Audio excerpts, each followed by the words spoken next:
سلامونه هیله ده روغ جوړ اوسئ. د زرو ناول درنو اوریدونکو، په تیره برخه کې مو واورېدل چې سړی د زرو غم ځوروي او توتي ته په کیسو مصروفه دی او د هغې څهره ورته رسموي. اوومه برخه به له دې ځای پیل کړو. مازدیګر کور ته راغلو. پلار مې راته وویل چې د حاجي نواب د کور د کارونو وخت تنګ و. نیمایي مې بل نجار ته په اجاره ورکړل. سهار ته مې پلار د حاجي نواب کور ته لاړ. اده کې ترور راغله. د سپي لنیو له دودولو سره به یې پزه هم پورته کش کړه. ژړل یې. غرمې ته مې اوبه تودې کړې. تړلې غوټه مې خلاصه کړه. د زرو په لاس وتو شوي جامې مې راواخیستې.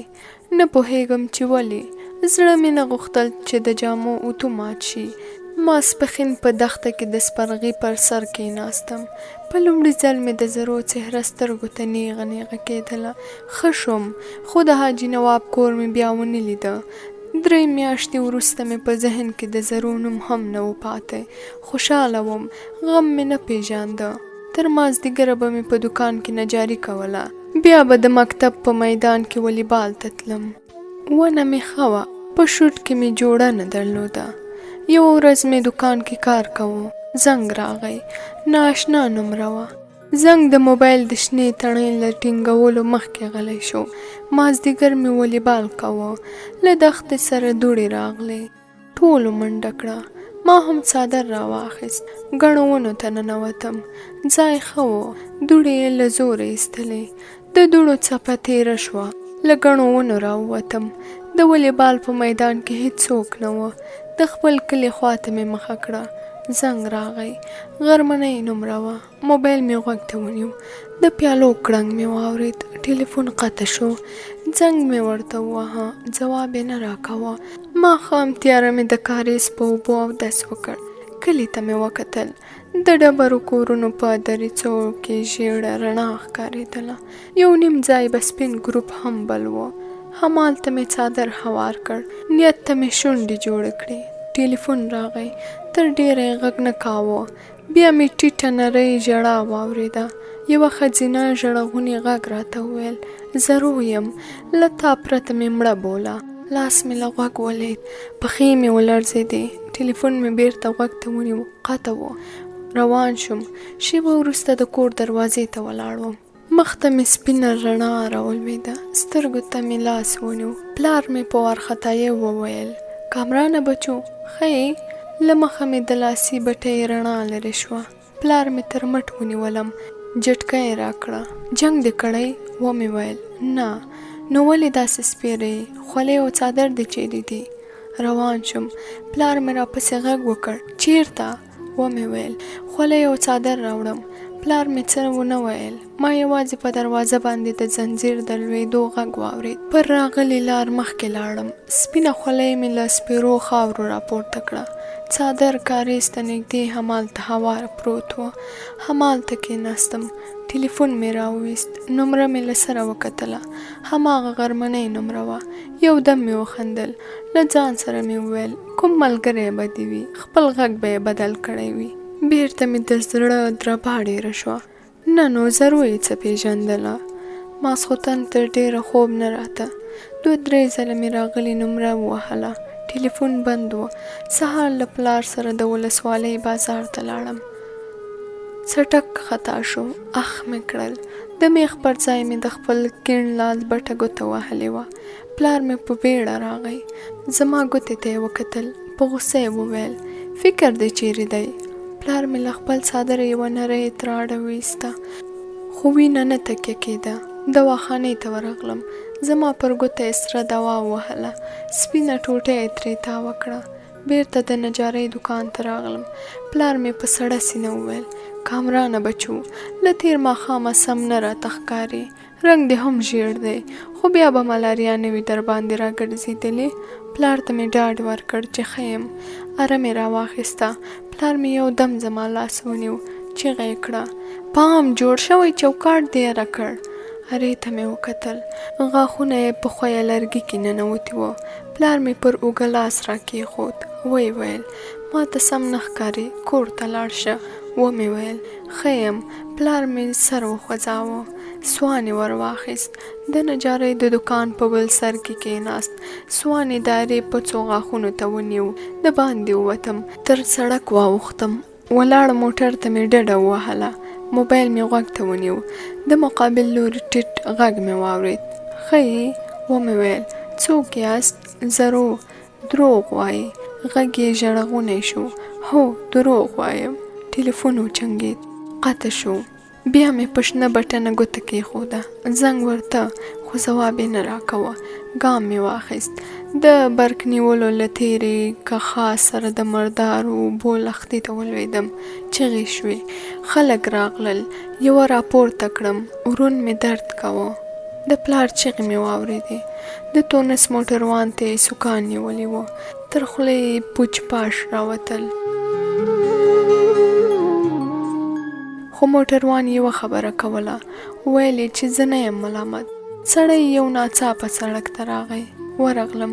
له موټروانه مې بخښنه وغوښته. پلار مې په حیرانۍ راته کتل.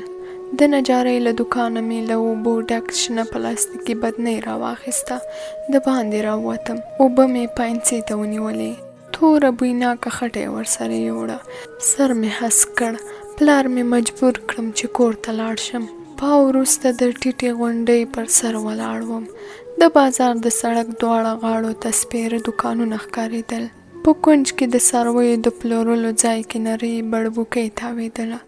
له غونډۍ ښکته شوم. په لمن کې دوې تورې کېږدۍ ولاړې وې. څو وړو خیرنو ماشومانو په یوه کوچني وري پسې منډې وهلې. وری او ماشومان تر کېږدۍ راګرځېدل. د کلي په فاصله کې مې ځان ته پام شو. نه پوهېدم چې 1.5 ساعت لاره مې په څومره وخت کې وهلې وه. پر یوه پوله کېناستم. پټي سپېرول. یو ځای د تراکتور له سلن سره تورې لوخړې ختې. د مني کښته یې د غنمو د کرلو لپاره ځمکه اړوله. زړه مې طاقت نه کاوه. موبایل مې غوږ ته ونیو. د یوه ماشوم اشنا غږ راغی. هلو، څوک یې؟ زړه مې غټ کړ. حاجي نواب غواړم. ماشوم وویل نیکه مې په کور کې نشته. دا نمره دې له کومه کړه؟ ښځینه ناره مې واورېده. چنجنه، زما موبایل دې ولې در اخیستی؟ ټلیفون مې قطع کړ. د زړه ټکان مې ډېر شول. له شک پرته ضرو وه.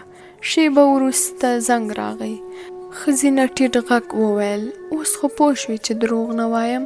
ته راباندې ګران یې. ټلیفون قطع شو. په 28 کالو کې په لومړي ځل یوې نجلۍ راته وویل ته راباندې ګران یې. زړه مې بېواره دربېده. خو دا ځل دا دربا بده نه راباندې لګېده. یوه نری خوند مې ترې اخیست. ځان مهم راته ښکارېده. وړه خبره نه وه. یو خوار نجار پر یوې ښکلې نجلۍ ګران. یو خوار نجار په یو دم یې وخندل. بیرته یې تندی تریو شو. پر وړو ډبرو یې شونډې کېښودې. سر یې پورته کړ. سړه ساه یې وویسته. ژونده، څه کانې دې وکړې. پر قبر پرېوت. سترګې یې پټې کړې. ویې ویل ژوند مې بدل شو. نه کار خوند راکوي او نه ولیبال. له ډوډۍ به ژر ولاړېدم. تل به مې ګوښه ځای پسې غوښت. ژوندی ساعت به هغه و چې له زرو سره به مې په ټلیفون کې خبرې کولې. خو دا غږېدا ډېره نه وه. زرو وېرېدله چې څوک ورباندې پوه نه شي. یو ځل مې د لیدو هیله ترې وکړه. خو د زرو خوښه نه وه. ویل چې کلي ته به نه راځې. 2 ځله مې پلار لاس نیولی تر ښاره به وتلم. وینه یې میانه کړه. ملاریا نه وم. یوه ورځ یې په دوکان کې تر پاینڅې ونیولم. په اشاره یې وپوهولم چې کښېنه. پلار مې وویل کامرانه بچو، څه خبره ده؟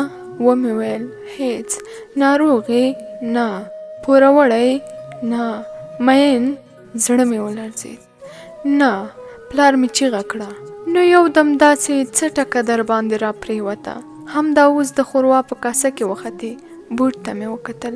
په څوکه پورې لنده ډوډۍ سریښ وه. د څنګ قصاب راغی. په وره کې ودرېد. زما پلار ته یې وکتل. په بیړه یې وویل د کونډې ځو؟ څه خبره ده؟ ناره دې تر بازاره تېره شوه. قصاب زما د پلار همزولی و. ټوکې سره لرلې. پلار مې غلی و. قصاب وخندل. نن خو دې سم د مینده په څه مخ نیولی. خیر، مخکې مې په یوه چاغ سخندر چاړه تېره کړه. که کور ته تلې 1 پاو غوښه در سره واخله. قصاب بیرته خپل دکان ته لاړ.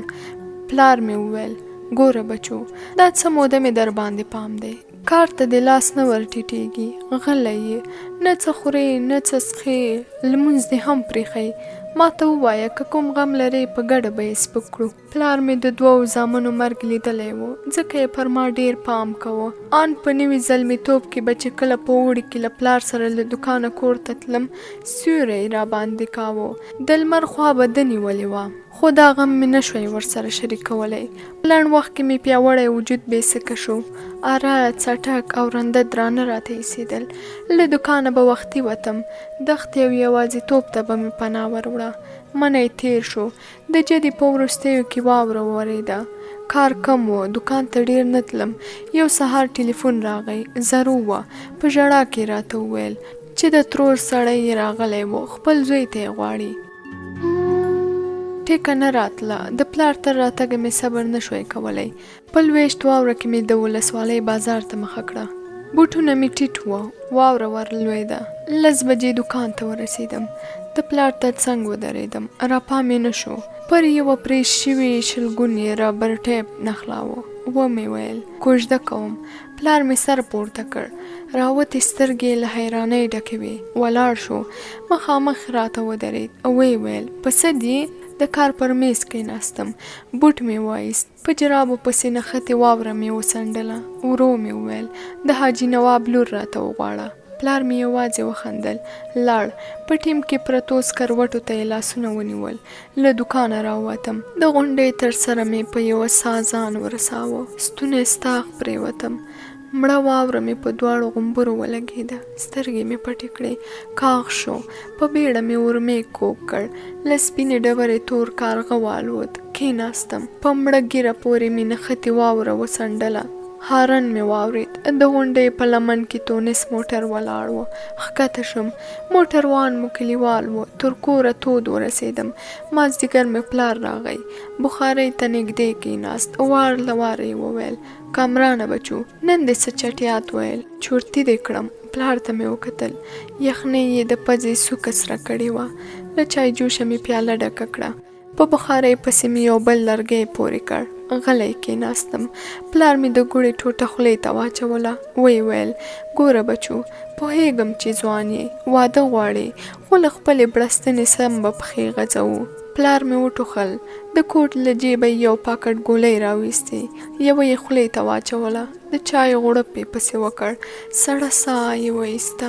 ویې ویل ګوره زویه باور وکړه زه هم له دې غلي کوره ستړی شوی یم، غواړم چې یوه ګلالۍ نګور ولرم، په کور کې مې د لمسیانو شور وي، یو څه مات کړي، یو څه توی کړي، وخاندي، وژاړي، د یوه پزه ور پاکه کم، بل مې ږیره کش کړي، دریم مردکۍ رانه وغواړي، خو هر څه خپل ځای لري، بس په خپل سیال او نسب کې یوه نجلۍ راوښایه، ځان به ګرو کم، تا ته به نحوې راولم.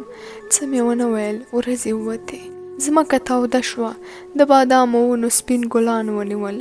زړه مې ډاډه و.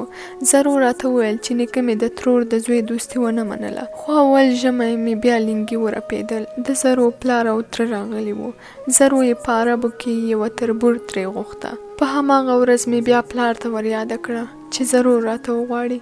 سپک یې کړم، خو ما ته د پلار کمزوري معلومه وه.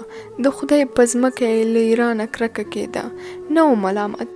ایران ته تللي ځوانان به یا معتاد راتلل او یا به یې جنازې راوړل کېدې. پلار ته مې وویل سمه ده نو ایران ته ځم. ځمکه ورباندې سره شوه. د شپې 2 ځل له خوبه راپورته کړم. ویل یې چې سم سړی یې، د لیونو پېښې مه کوه، خو زما یوه خبره وه، یا زرو یا ایران. پلار مې مجبور شو، یو کلیوال یې ورسره کړ او حاجي نواب ته په مرکه ورغلل. کله چې بیرته راغی کوټې ته ننوت، په چیغو چیغو یې وژړل. د زرو ناول درنو اوریدونکو، 2مه برخه مو همدلته پای ته رسیږي. تر بلې برخې تاسو په خدای سپارو.